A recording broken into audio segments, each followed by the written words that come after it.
Yeah, come on. When I was a little boy, my daddy took me on the court and cut a racket handle short and told me you should learn a sport. In the suburb of Milan, he put a racket in my hand and we started hitting squash balls. Well, I knew from early on that I'd be good. I was blessed by the gods because we had some courts at school. I would always find a way every minute of the day. You could never ever get me off the squash court. Yeah, I never got a chance to get a girlfriend, spending every second, every minute that I could spend hitting balls against the wall and moving smooth across the floor, just try and get me off the squash court. Well, in the end I started rising up the rankings. Tournament to tournament was physically demanding. Anyone who knows me decorated trophies. Gotta make a home inside a squash court. Yeah, squash is my addiction, satisfaction guaranteed. When I stop, you won't hit my backhand drop shot back to me. Yeah, squash is my addiction, I take it intravenously. That's right, and it flows right through my bones, just like my papa said to me. Yeah, come on. Forehand, backhand, hit me with your bang bang. Feather in my hand is an extension of my arm, man. Every single shot has got you dancing to the hip hop. Take the ball and short and I'll put in a cheeky drop shot. Hot shot, I pick it up non-stop. Addicted, I can't stop. Embedded in the hip hop, I get onto my trick shot. Controlling the T-zone, I don't need no reason. Gotta get myself in shape before the start of the season. Perfect length was my strength, y'all. Into attack from defense was my way, yo. One with the ball, it's like a sixth sense, y'all. Listen to me, cause I'm starting to make sense, y'all. I deploy you, give a racket to me. We could have a game of singles, you'll be down on your knees. I can show you how to get yourself back onto the tee. So let me take you on a squash court. Squash is my addiction, satisfaction guaranteed. When I stop, you won't hit my backhand drop shot back to me. Yeah, squash is my addiction, I take it intravenously. And it flows right through my bones, just like my papa said to me. Yeah.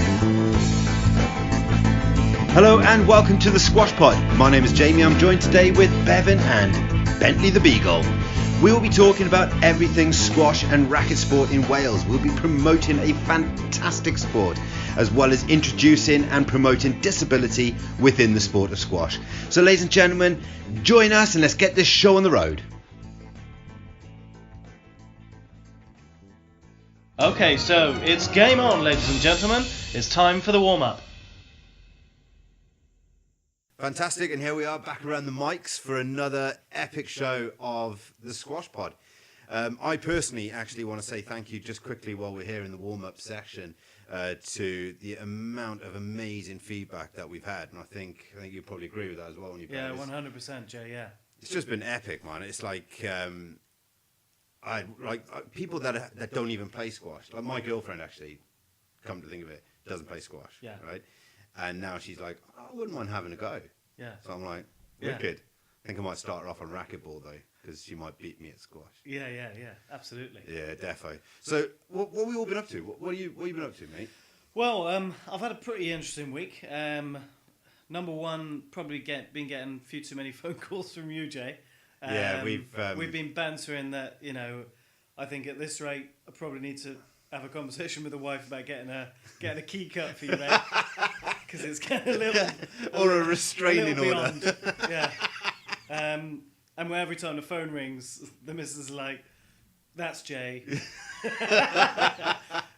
But we have been busy. Yeah. So the other stuff that we've been doing, as well as getting the podcast ready and the research and everything else, is actually we've created I'm in the process of creating a web page, hence the reason why I've been calling you so much, getting the logo done, set up a Twitter account. So actually I might punt this now. So at @squash_pod is Twitter. And I've got a new Facebook page as well, which is the Squash Pod. Yeah. Booyah. But we're not alone today, we, Bev? I only found out this week that a Twitter account is called a Twitter handle. Did you know that? I didn't. Well, I think most people know that. I think we both... Dude, I genuinely didn't know that. Yeah. A handle, yeah. I'm actually quite stunned by this. I didn't have a handle on that at all. That was good. That was fun. Really? Oh, we've got another voice in the room, Bev. There it is. Right. I think this is a great time. Who is this guy? Who are you and where have you come from? So we are joined today by the amazing Paul Creedy. Now, Paul, do us a favour, mate. Give us a little bit, just a little interest, because we're going to have more from you later on in the show. Tell us a little bit about yourself, mate. So I have been working on trying to understand the difference between the people that lose weight and keep it off and the people that make the same New Year's resolutions year after year after year. Yeah. And looking at really the mindset behind that. So my background is in psychology, and my interest and passion is helping people to create lasting change. Yeah. And so now my focus has been teaching people specifically how to lose weight and make it a permanent change. Awesome. And psychology, you're in the right room, mate. Yeah. Because You guys are quite cases. I could. I could do with some psychology. We're a couple of cases, that's for sure. Everyone is in their own way. That's good. I think if you got in my head, mate, you'd be begging to get back out. But yeah, no, it's really cool to have you on the show, Paul. Thanks for having me. Thanks so much for joining us as well. So what we're going to do today, so the show, as you probably may or may not understand, it's about the benefits of squash. So why play the sport? I've got some proper interesting facts about the sport as well, and the health benefits, both physically and mentally. So I think that will take us nicely onto the next section, unless you've got anything to add, Bevan. Not really. I think I'm looking forward to this next section. Let's do this. Let's rock and roll. Okay, so up or down to serve?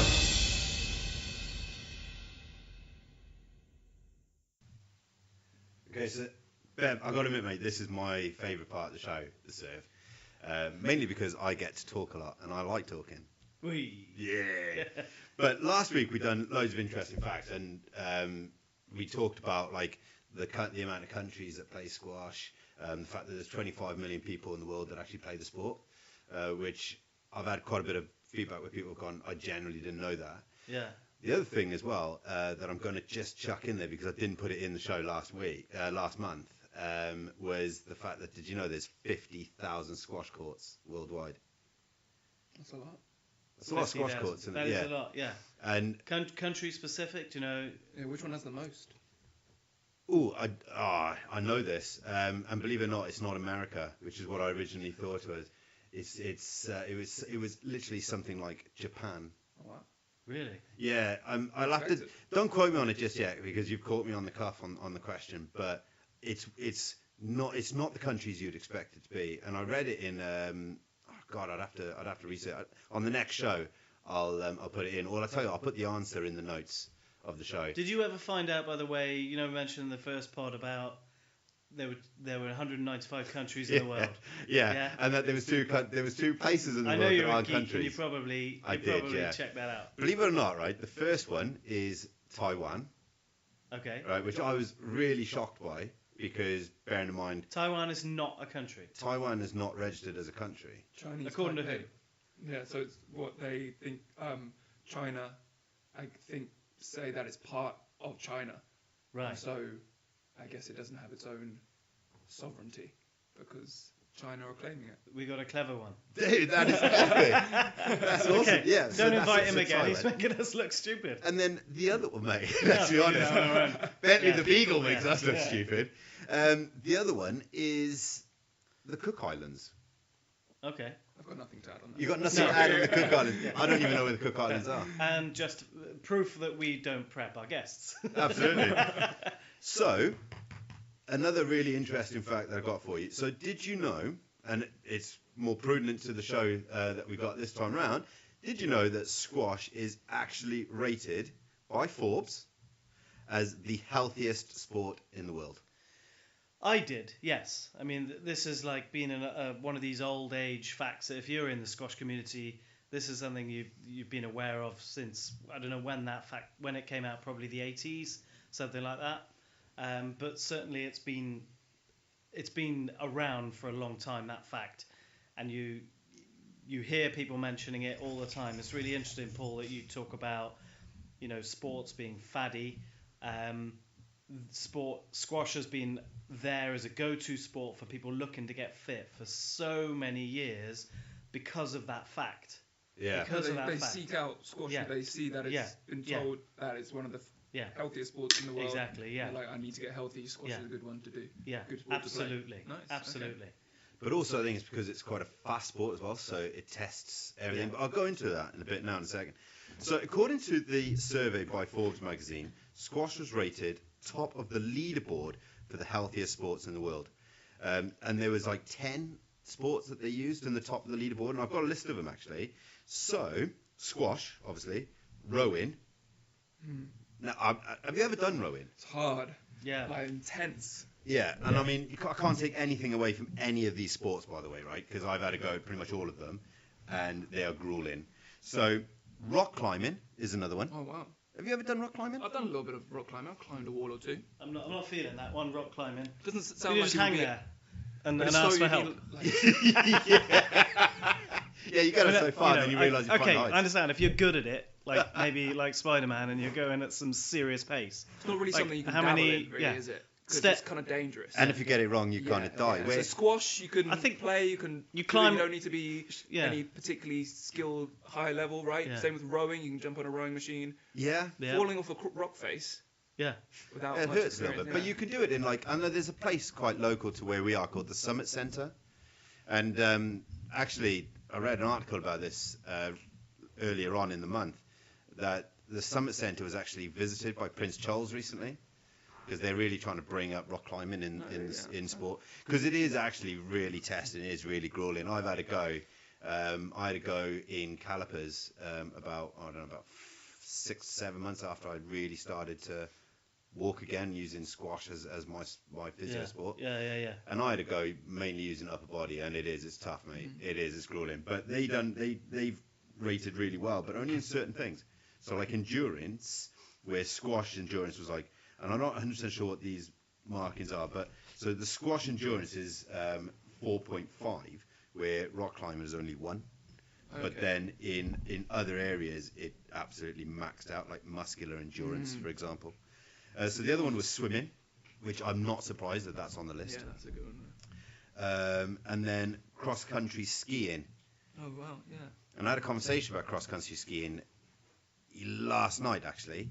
I didn't realise that there was actually 2 types of skiing. I thought there was just like you clip some skis on and you go off. downhill. Yeah. Have you done skiing? I've done a bit of skiing. I'm not surprised in cross-country this. skiing though. You've done downhill. Downhill skiing. You've skied. I have never skied. No way, No, neither have I, actually. No, it's on the bucket list for sure.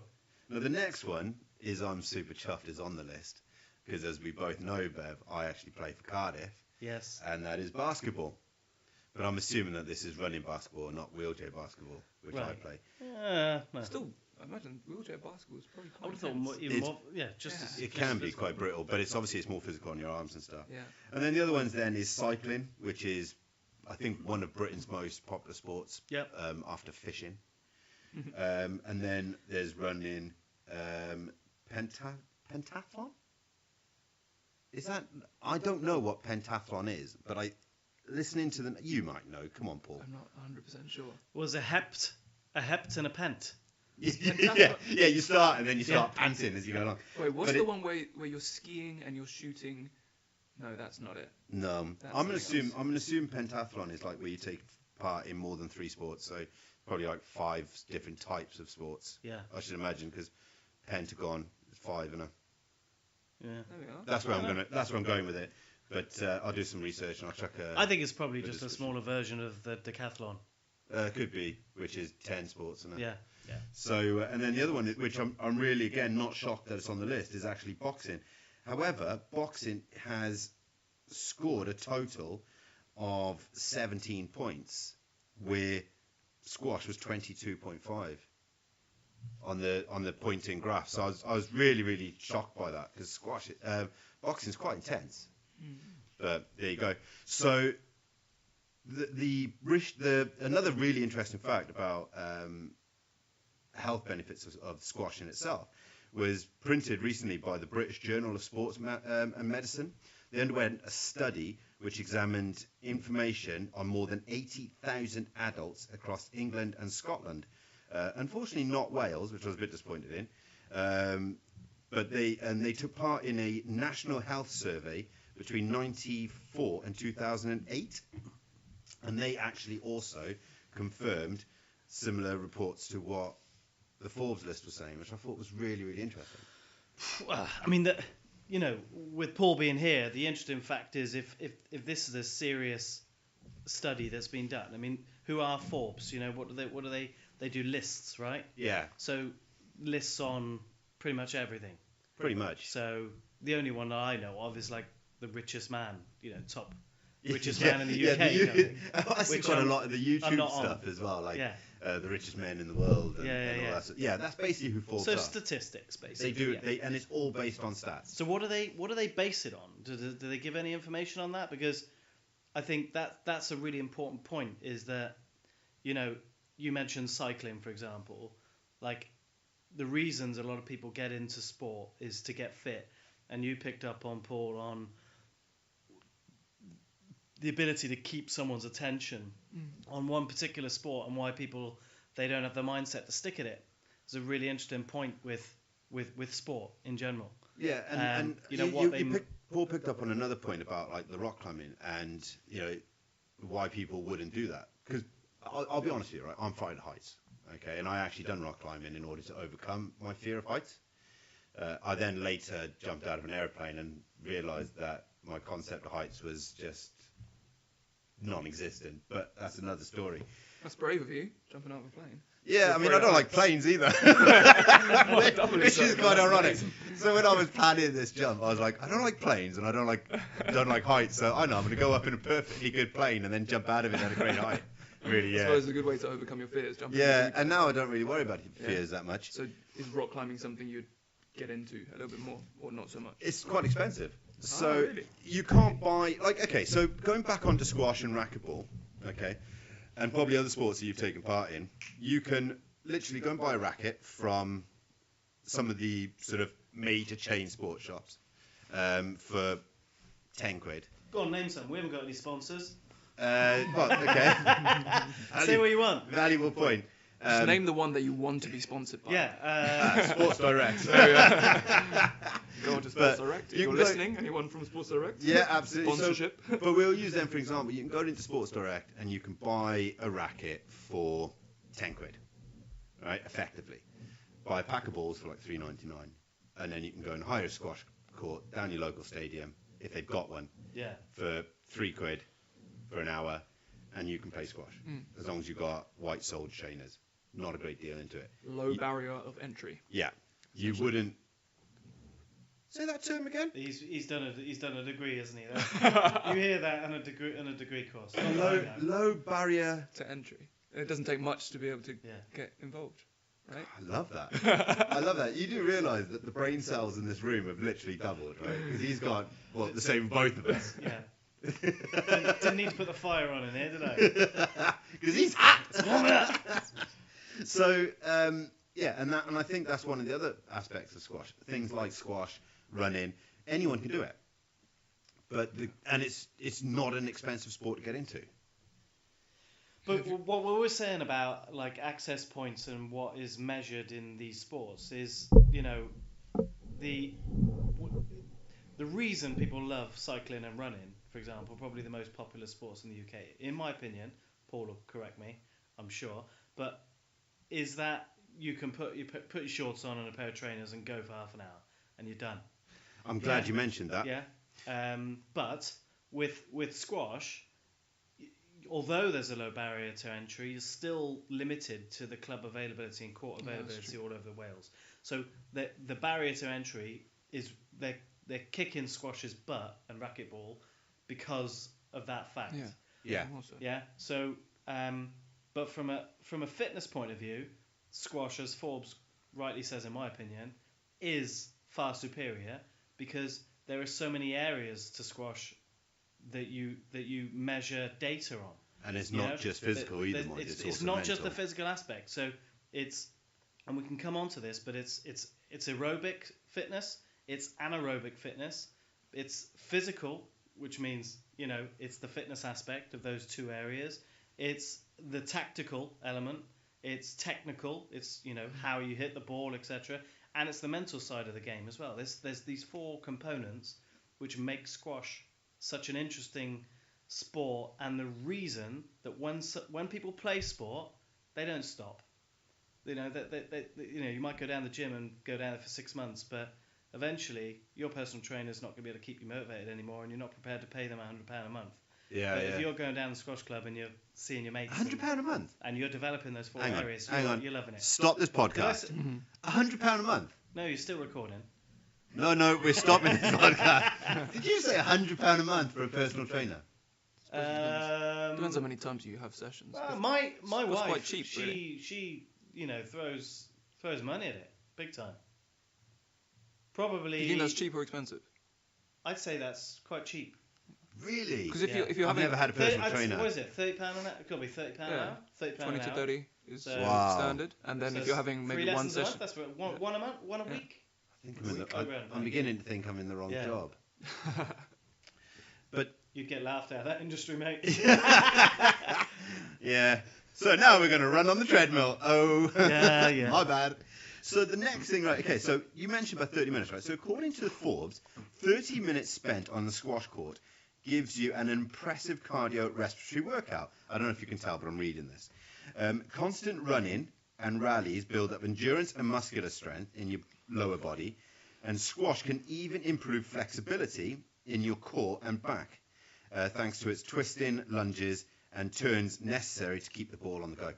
So that's basically what they've worked it off. So they've worked it off like different areas. So cardio, respiratory endurance, muscular strength, muscular endurance, flexibility, calories burned in 30 minutes. Because bear in mind, most games of squash last for about 30 minutes, roughly, court time, 40 minutes maybe. And then injury risk. Now this is a really interesting one. Injury risk. Now obviously I started the game already injured, so maybe I'm a bad example of this. Right? Yeah. But squash has actually got one of the lowest risks of injury, and believe it or not, rock climbing's got one of the highest, alongside boxing. Are you excluding heart attacks? Because obviously Excluding heart attacks, yeah. it's known as the heart attack sport, which is very unfair to the sport because a lot of people take it up already unfit. Yeah, Because and then you try say, to oh, I know what crush I'll it. do. Forbes says it's the best sport for fitness. I'll take up that. But they're already in their 40s. They're massively unfit. And what happens next? They raise their heart rate up to their maximum, and they're done. This is going back to what we mentioned on the podcast in the last show was people try to do what the pros do. So instead of coming on and using a lower rated ball, they go straight in, double spot ball, and smashing it out at ridiculous amounts of pace and speed. So literally coming back in with what you're saying there, I think you're absolutely right. So if people adhere to the sport carefully rather than just going all in. But it's the same can happen. Like the thing is with cycling is you can only actually go all in as much as cycling allows you to go. But Well, to overcome that, the only thing I'd recommend is that people suss out a coach and have lessons and be taught how to do it properly, how to move properly, how to how to control their movement, all of that kind of stuff. Because you go in, the mindset is that people think they know how to play squash because there's Bentley having a good old shake. Bentley the Beagle. The mindset is that people think, oh, it's like tennis, right? So Yeah, they pick up the bat, they hold it like a tennis racket, they swing it like a tennis racket. It's all wrong. Because you play tennis. Yeah. I think a lot of squash players will start off with tennis, but I've got a fact for you. Go for it. Right. So I've been really wanting to share this with you. So, in your opinion, which do you think wins performance data wise, tennis over squash? Ooh, I mean, obviously, mate, I want to say squash. Yeah. So there is a company out there called Sports Interactive who are currently working with the World Championships in Chicago. Okay? Yeah, It's currently in Union train station. What an amazing place to hold a World Championship event. Can you imagine being a commuter on your way into work and it's just a squash court in the middle of the train station and you're like, my train's in 5 minutes, I think I'll have a knock. Well, no, you're not allowed to play. Oh, what? Because I was all over going on court. So basically, this company called Sports Interactive, a guy called Marcus Kearns, he's the CEO. He's identified that squash is at the pinnacle and the forefront for sports data analysis. And what I mean by that is all of those 4 areas that I mentioned earlier, the physical, the tactical, the technical, the mental side of the game, there aren't really any sports that compete with the demands on a squash player. And what they did is they've created something called the Mo-Track technology, which is based on a player called Tarek Momen, who's a particularly fit player, but by the by, that doesn't matter. And what they did is they compared data from a match that he played against Castagnet in the 2018 Swedish Open versus a match between Rafa Nadal and Gilles Muller in, do you like the pronunciation? I'm loving in that, 2017 in Wimbledon. Now this was the longest match of that tournament in Wimbledon 2017 between these two players. It was a match that went on for 5 sets for just under 5 hours long. Yeah. Tarek Momen's game went on for 1 hour and 30 minutes. So a third of the time. How do you think the stats stack up? Oh, Jesus. Do you know what, right? I don't know is my honest answer. Like, Well, generally... Well, shut up, I'm going to tell you. All right. Right? So, See how he treats me, Paul? so Nadal basically played 389 points, and Momen only played 100. So again, third of the points. 3.6 meters Nadal covered. So sorry, 3.6 meters. Yeah, Not fast. not doing So too basically well. didn't 3.6 kilometers. Okay. Yeah. So versus Tarek Momen's 5 kilometers Wow. in a third of the time. Okay. Yeah. Third of the time. It's impressive. So Nadal was in play for 15% of the match for just under 5 hours. See, if he And played... Tarek was in play for 60%, covering 48 meters per point. So he's absolutely crushed Nadal's stats in a third of the time. It's incredible. Third of the time. Obviously, they don't give us calories burned, but squash players are, depending on their genetic makeup, on how they do with their BPMs. That's a very polite way of putting it. Some of these squash players are getting up to 200 beats per minute. So their fitness is insane, and the fact that we potentially might not get a chance to showcase this kind of athleticism in the Olympics is a bit of a travesty. Well, they're going for, aren't they? For I want to say 2024. 2024. Yeah. Squash goes gold. Campaign's not done well. Do you skateboard or breakdance? No. I breakdance. Why are these other I'm things? going to take it up. Yeah. Basically, I dance and break something.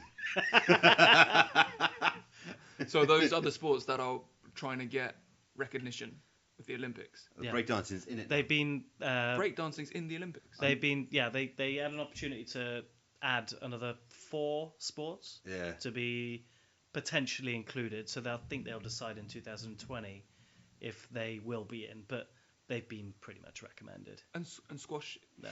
Well, they've been trying for years. Squash now. isn't it? For years. It's and not years. an Olympic Yeah, sport. it no. makes sense. Now thinking about it, I've never actually seen squash in the Olympics, but it's clearly a sport. Open to debate. Why is it not? Potentially the fittest need to be the healthiest and the fittest on the planet for squash. That's always open to debate.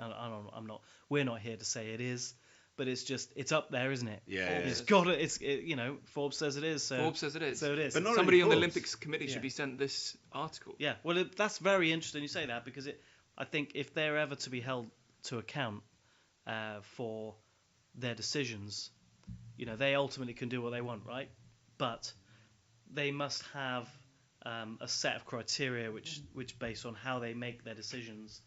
So if there's any kind of way of holding them to account, it's to look at what they make their decision based on, what criteria, so that squash can say, we fulfilled all of that criteria, and you still didn't make a fair decision. Yeah, because I was reading the article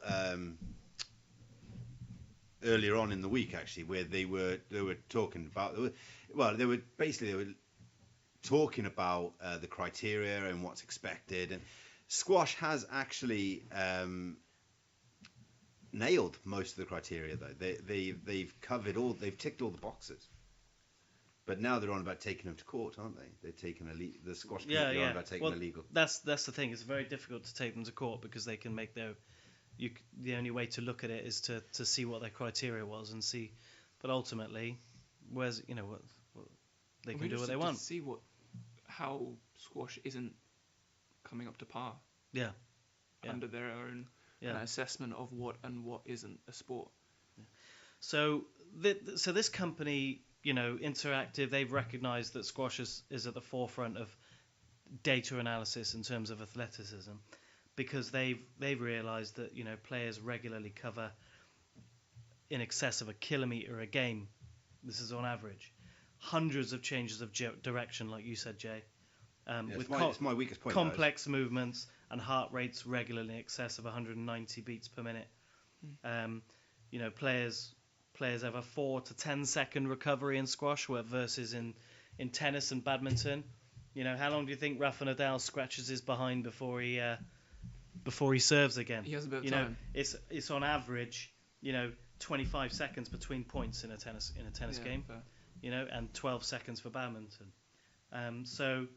4 seconds between points with squash. The aerobic fitness there is that's why I'm not very fit in squash, because I need to bounce the ball about 100 times before the next point. I need to recover. You need that recovery time. Yeah. I'm actually I know that this is a squash podcast, but I haven't had too much experience playing squash. I did when I was in my sort of early teens, mid-teens, 16, 17. I played a few rounds at my local gym with one of my friends there, and I can remember it being just so intense playing it. And you guys talking about it now, the intensity, I think that's quite appealing to me, and I'm being converted a little bit here, guys. I want to start going back into squash. What stopped you carrying on? Because it think really fascinates me. Access to squash courts. But saying that, even so, I think it's also been interest in other sports. So I spent a lot of time. I just enjoy weight training. My dad was a bodybuilder, and so I've been training in the gym since I was 15, and that's where my main passion is. I played rugby at uni and also played football as a kid, and those are the sports that I enjoy spending most time playing.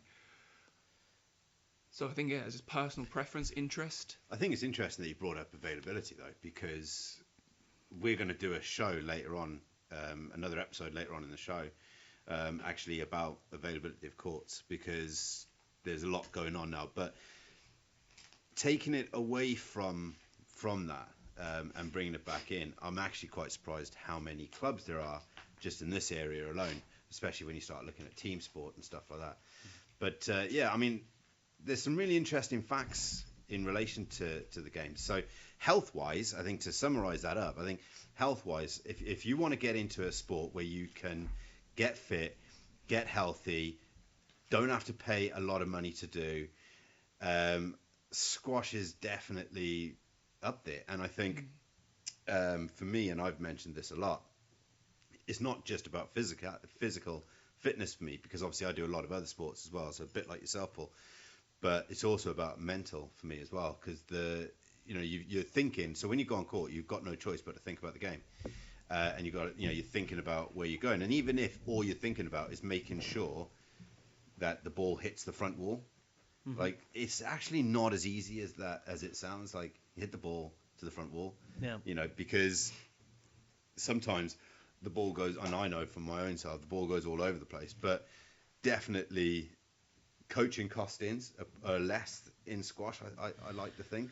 Well, I think a lot of people, if I'm speaking to people who haven't played before, I think every day I always say to people, have you played squash before? And I'm saying, go down to a local club, find out what group coaching sessions they've got, and get involved with a group, because the costs are minimal. Yeah. And they won't ask you to join. They want, the squash community wants people to be involved. They love introducing people to the game. Yeah. So you're looking at a couple of quid for a group coaching session whenever they run it. Just find one that suits you. I think maybe thinking about it, one of the reasons why I haven't played even at my local gym, which does have squash courts, is the feeling that I needed a partner to play with. Exactly. So what you've said now about just going there and joining a... After our first pod, I had a message from one of my friends back in Bristol saying, he said great podcast, but obviously a friend would, right? Yeah. But he said great podcast, loved it. He said, I'm actually genuinely going to go and play squash next week. But he said, what stopped me previously is needing to find someone who they think is at the same level as them.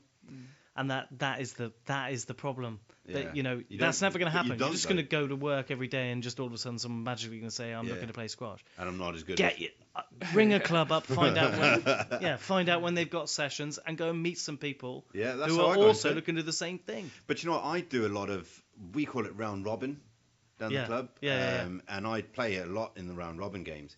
And I'm playing players that are far more superior than I am. You know, I mean, these are people that don't just turn up at the Welsh Open like I did.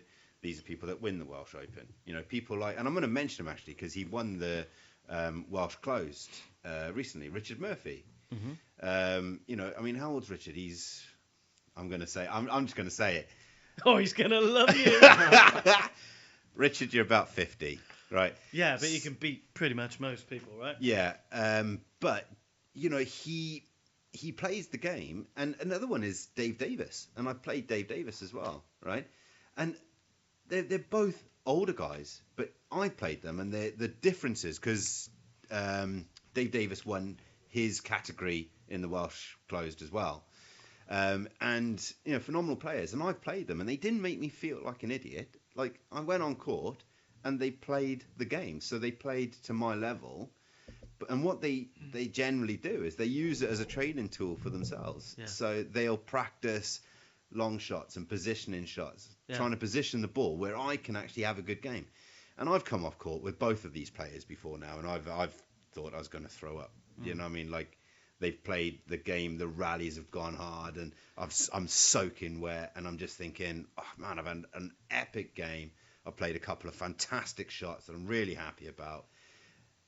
Sometimes it would be nice to win, but that's not what it's about for me. It's about fitness. Yeah. And the laugh as well, because I remember when I was playing in the Welsh Open, one of the refs actually came up to me and he went, "You're the only person I've ever seen that smiles as much as you do, even when you lose." Yeah.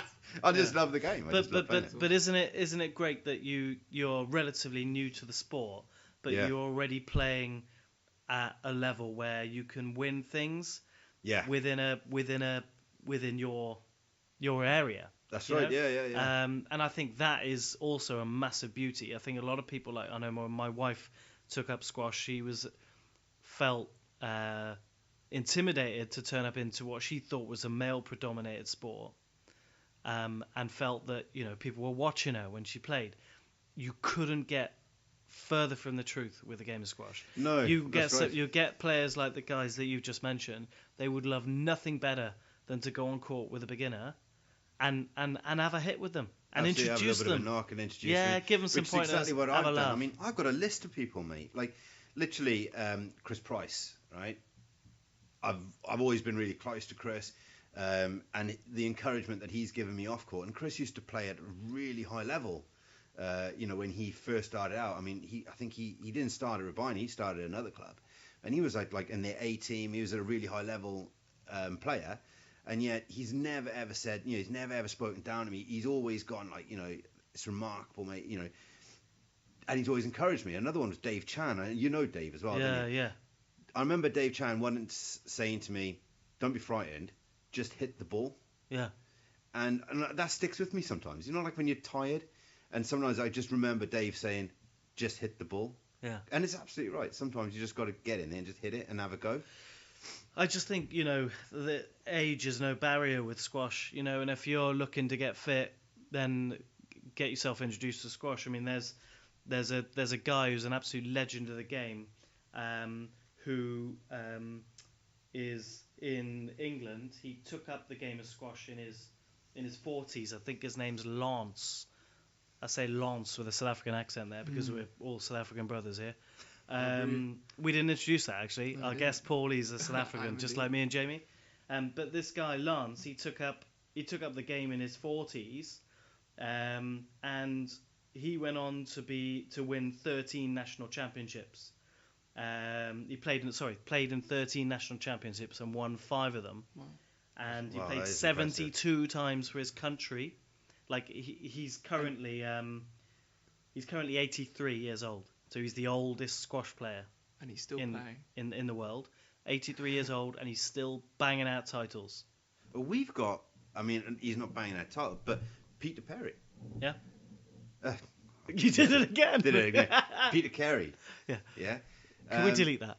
No, I'm just gonna leave it in there because And we leave all our mistakes. I know Pete and I love Pete. He knows I do. And to be honest, yeah, just to give him an excuse to have a moan at me. So when you listen to this, Pete, because I know you're going to have a whinge at me because I got your name wrong, but it's okay because it was Bob's turn last time. I'm horrendous at names, but yeah. Is it Pete Perry and Bob Kerry? No, it's Pete. Oh, come on! Don't do this to me now. It's Peter, right? So anyway, we know Pete, and he's a phenomenal player. And I mean, he's had health issues as well recently, and he still gets on court, still has a go. Do you know what I mean? That's exactly what we love about squash. So if there are people out there who want to share their stories about squash, those are the sorts of people we want to get on to the podcast to share their love of the game. Yeah, and I'll be honest, that's what this is all about. Pete is actually, and I'm not saying this because I got your name wrong, Pete. I'm saying this because I genuinely mean it. Pete is actually a little bit of an idol for me because he's a gentleman through and through. He's your typical. He is actually the pinnacle of what you get at a squash court. Actually, these nice guys, nice people, women, men, just nice people.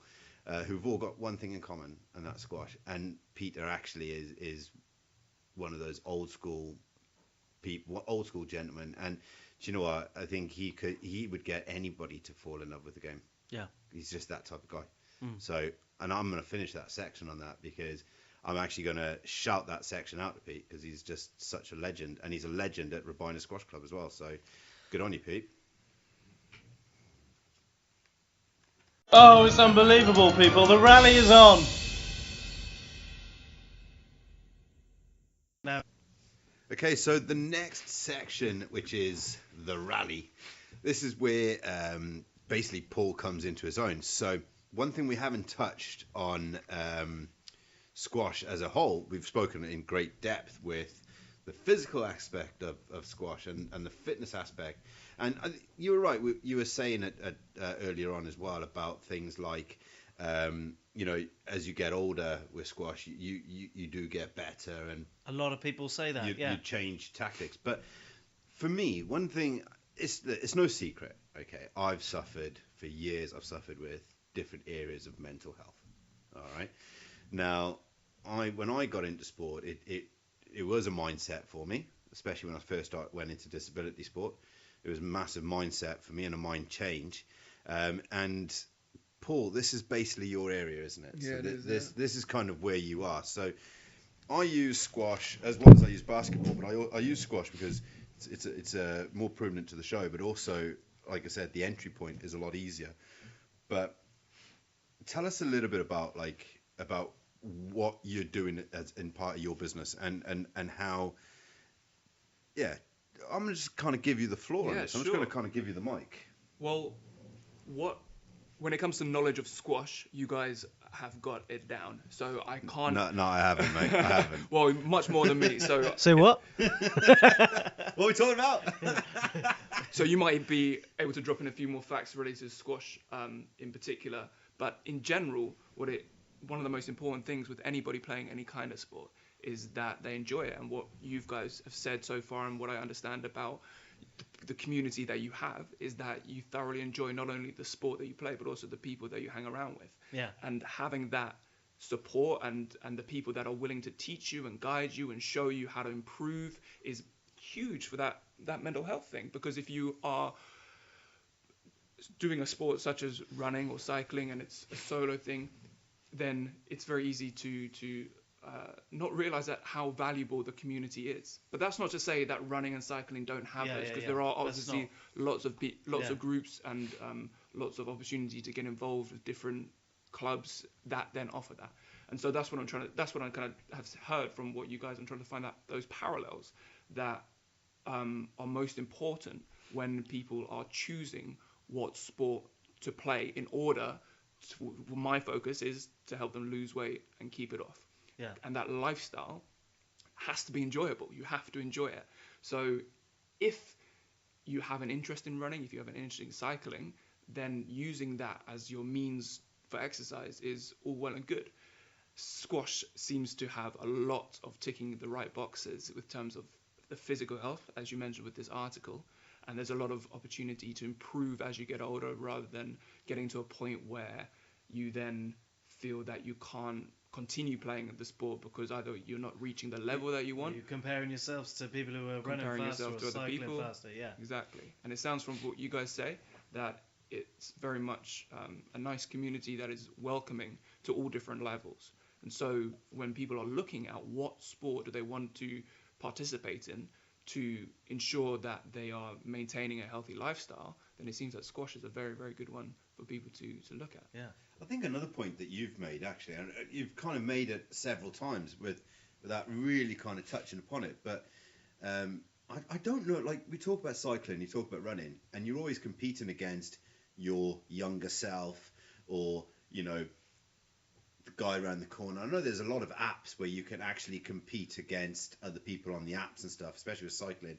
I can't remember the name of it now, but it doesn't matter. But so you can map your what's it called? Strava. Yeah, that's what. So you can map your route, and then you compete against other people that have mapped that route. But you may be 55, and the person that you're competing against might be 35. But with squash, actually, you actually get age categories. So even in like the Welsh Open, the Welsh Closed, and I know the European Open now, which is what I'll be playing in April.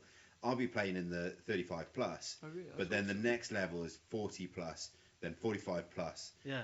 And the worst case scenario, they may, if they haven't got enough competitors in that particular category, what they'll do is just amalgamate two categories. But you may be 50 plus playing 45 plus to 55. Yeah. You're never going to be playing at a 50-year-old. You're never going to be in the same category playing as a 35-year-old. That's really nice. It makes it very accessible to people, because I think that's quite an intimidating thing if you're starting a new sport and then you feel like you're going to be competing with people that have like are young and have been, I don't know, had a lot more, I don't know, training from a young age, and maybe you would feel a bit intimidated by it. But I don't know, are there other sports that have age categories like that? Because I've not heard of The only one I know is football, but that's only up until a certain age, until you start getting an adult. So like, well, no, they all do, I think. Actually, so the young ones, so they're you like have under, like the under 5s, under 12s, 12s and all that. But that doesn't, then once you get adult, you start play at the same level as everybody else. I mean, this sounds like a massive sales pitch for squash, doesn't it, Jay? But you know, equality is a big thing in squash. Yeah. You know, did you know that, you know, men and women get paid exactly the same in squash? Now they do, though. Now don't they do, yeah. It's a new thing. They're really sort of bringing out equality in the game itself, and So so they equal prize money in the World Championships in Chicago right now. $1 million awesome. shared. $1 million. First $1 million event, yeah. $1 million. I just want to linger on that a second. $1 million. $1 million. That would be nice. Yeah. I mean, I'm never going to win it. Well, you at least can give it a go. I'll turn up. In an age category that suits your level. Yeah, well, I'm trying to aim for a disability category all on its own, mate. Yeah, and at the moment, I'm the only player, so I'm already £1 million definitely up. win. Yeah. That's awesome. But I do like the fact that you've touched on the mental side of it as well, because one thing that we do a lot down our club is we always go for a pint after the game.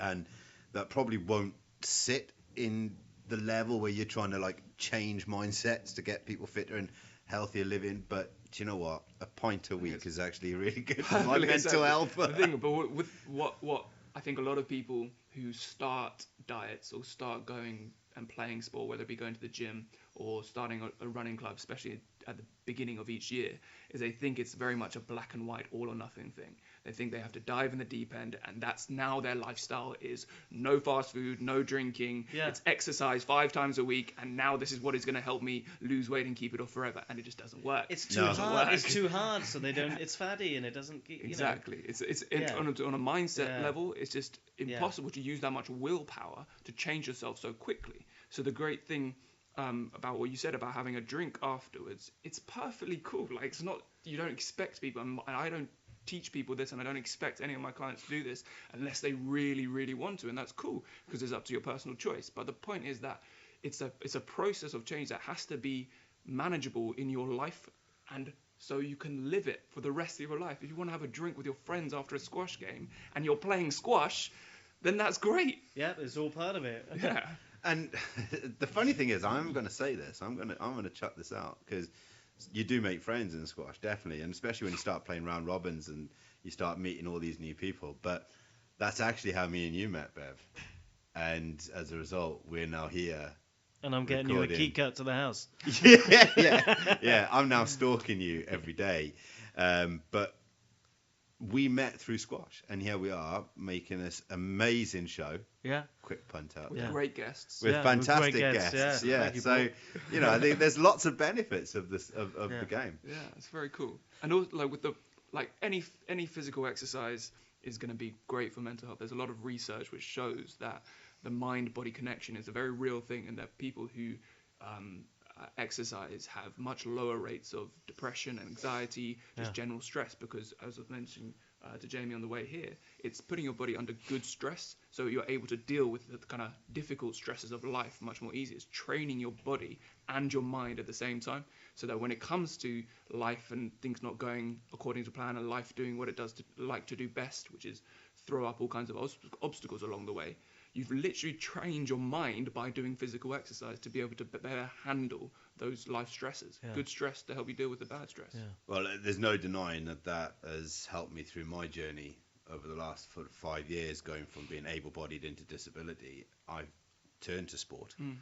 And yeah, it's been a massive impact on my life. Oh yeah, I bet, Jamie, if you asked every single person that on every level, everyone can say and agree to that. Yeah. That there's an element where sport has helped them in some, in some dark days.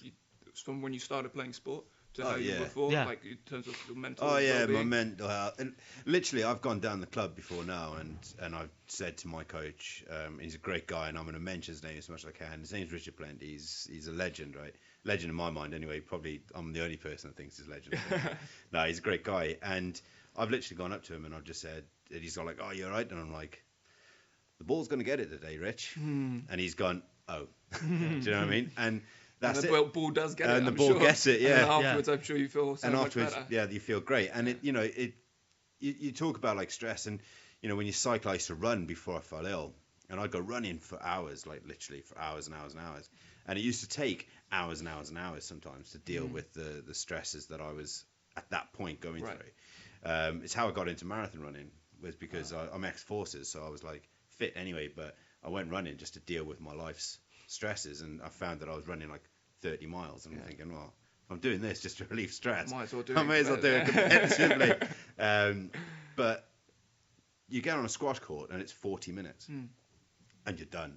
Like 40 minutes, you've literally 2 liters of sweat come out of you, and you've hit that ball as hard as you can, and it might not go where you want it to go, but you just don't care. You're like, bang, and you come off and you just feel like you've taken all your tension out. You've had you're there with a guy that knows you're not in a great place, and then what do? You finish it off with, once you've got all that tension out of you, you then go and have a little chat about it in the pub, and I bet you do it with much more clarity. And without the tension and the stress that you were feeling before you went and played the game, which is actually, in terms of like a therapeutic level, much more beneficial, because you're out of that emotional state that could be a lot harder to actually kind of think through and process things. Absolutely. And so doing it afterwards is, that's awesome. That's great. Yeah, no, that's why I love the sport so much. Absolutely. Well, mate, listen, I can't thank you enough. I mean, I think that's a great insight. I mean, that's a pretty cool rally. Yeah. So the rally's done. Out of court.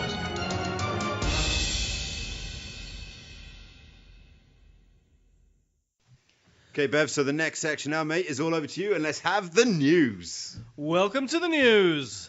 Okay, so here we go. I've under strict orders to shorten this significantly, but we've had loads of stuff happening recently in the world of squash.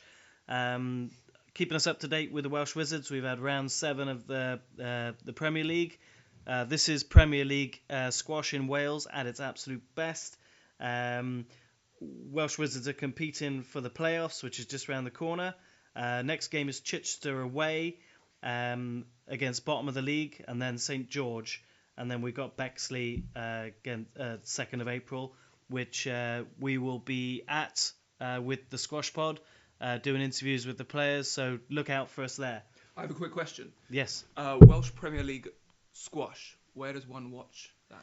The Welsh Institute of Sport, Sophia Gardens. Okay. Yeah, so we've got a capacity of about 200 seated area. You can go and watch. Basically, it's national squash. So think of the Premier League in football. Yeah. It's basically Sounds fun. I'd quite like to go watch. It's cool. If anyone wants to see top quality squash, that's where you go. All right, tickets are around about £23 a ticket. But yeah. Where'd you get the tickets from, Bev? I think Sophia Gardens. Yeah, probably. Yeah, I think the there's. venue. Go down there. Buy a ticket. Just Google it. Yeah. Yeah, I'll check Just the link. Google it. Yeah. We've got the the World Championships on at the moment, which is I think we're roughly on the second round. No massive upsets right now. We've had the South Glamorgan Open, which was on the 16th, 17th of February. Lewis Poole won the A section. It's his first senior win at 17 years old. Real player to look out for. Very bright future. And we had Laurie Roberts, who is Welsh number 2, winning in the ladies section. And a massive shout out to my mate Anthony Williams, who won the dinner plate in the, I think it was the D grade. I don't know if I'm doing him a misservice there. Might be in the C. But what a mate. We had the British Open in Nottingham. Tesney won her second British Open, which is absolutely fantastic. She's absolutely killing it out there. And yeah, pretty much that summarises most of the squash news. There's other bits and bobs going on, but that's it for me. Match ball!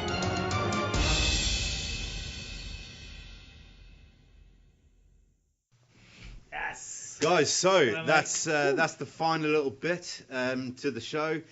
So welcome, thank you so much again for listening. I want to thank yourself, Paul, as well, for You're very welcome. from Thank you both for of having us and from everybody listening. I think it's just been epic having you here, man. Thank you. This is the first podcast I've been on, so this is very much a great experience for me too. Oh, sick, mate, sick. So come on, right, final little bit to the show. Just tell everyone where they can get, what's your name of your business, where they can get hold of you. All your links and everything else will be on the Facebook page. I'm going to stick them in the description at the bottom of this podcast as well.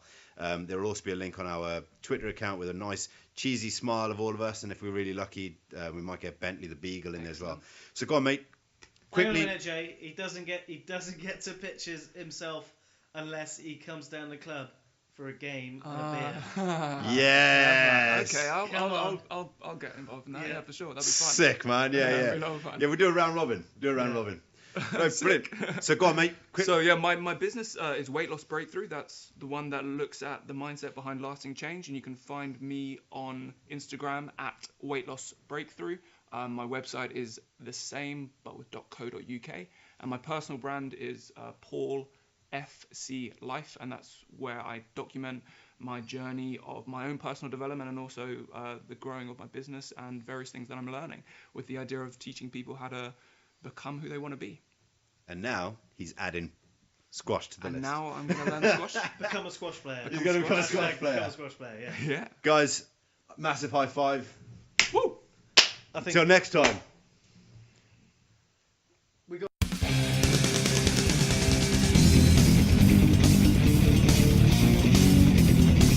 Well, that's it, ladies and gentlemen. That's the end of the show. I hope you enjoyed Squash Pod, and please join us next time. Thank you very much.